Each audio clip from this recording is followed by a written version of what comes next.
Blongket, banyak cerita di dalamnya.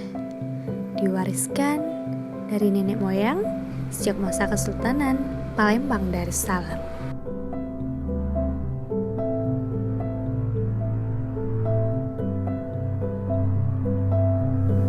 Sebuah proses penuh dedikasi, kesabaran, dan ketelitian.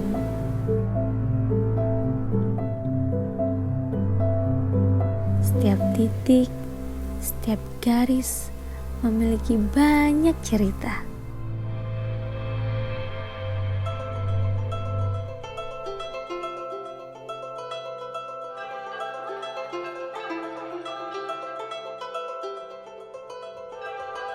Blongket bukanlah hanya sekedar pakaian biasa, melainkan sebagai acuan siapa diri kita sebenarnya.